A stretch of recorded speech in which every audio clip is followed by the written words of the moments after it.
So I need to start at the beginning of my story of how I came to develop my condition called alopecia areata.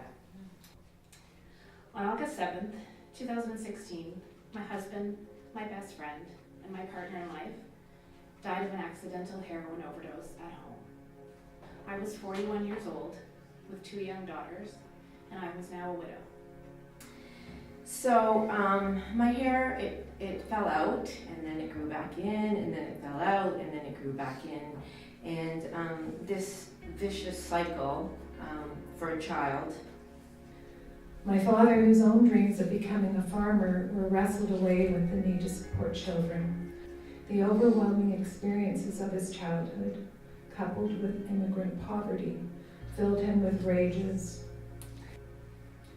I was born in a very small village, in a very big family. I grew up with my aunts until at the age of 11, when the war came into our village and I was captured by the rebels. And so I held captive for several hours. The end of the day, instead of letting me go after they killed everybody that they captured on that day, including my 2 best friends that were locked in a house and burned to death.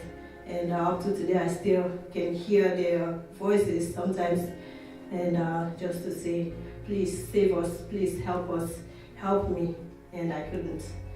And that wound still in my heart. But for me, I was able to survive, but not just surviving. I had to lose something from my body, and they chose to cut off my hands. Brene Brown wisely says, vulnerability is not a weakness. It is our greatest measure of courage. I felt more self-worth. I felt better about myself. I felt less outstanding, less people staring at me. And I felt more at ease. My parents told me that they were going to buy me a wig. I'm cooking, I'm cleaning, I'm raking leaves, I'm shoveling snow, I'm mowing the lawn, I'm doing everything.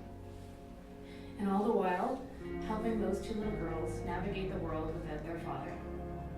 And I cry a lot. And yet through all these questions, these tears, these hugs, that pile of puzzle pieces still sits there, waiting for me to put it together.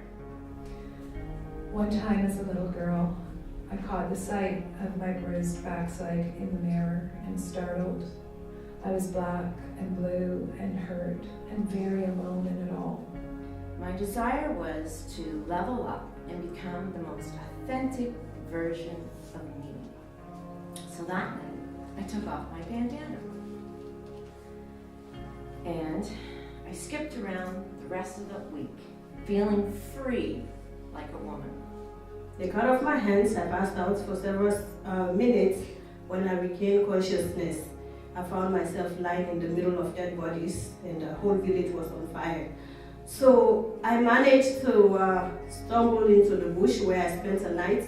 The next morning, I was able to find myself in the hospital where I received treatments.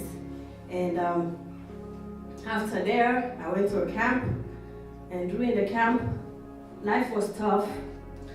I've come to understand the depth of what these experiences of physical abuse and abandonment did to my developing mind.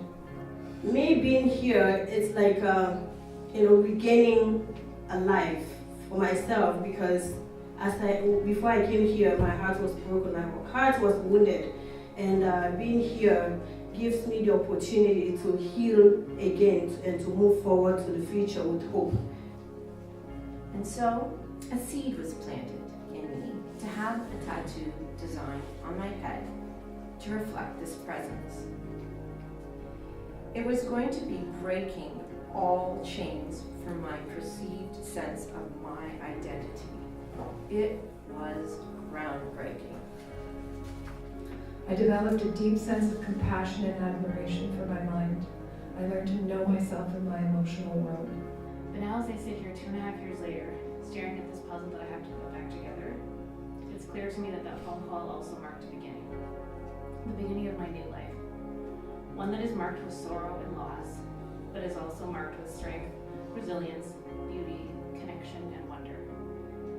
Many days I want to give up on this puzzle, but I don't, and I won't. I won't give up. I want to see what picture will emerge. And I have a feeling it will be beautiful. And as it happens, I have chosen to teach in the Middle East. Here I will be living wearing a hijab, as a tattoo is considered an adornment in Qatar that requires covering. And you know what? I'm up for the adventure. Because it's like I've come full circle, only this time I choose to cover my head. Saint Mariatu, how do you feel towards God or the world regarding your condition as an RPT? I thought of the question. I look at myself. I thought of my past. I said, you know what? Perhaps God took away my hands so I can touch the world with my heart. And I try to do that every single day that I have an opportunity to share my story.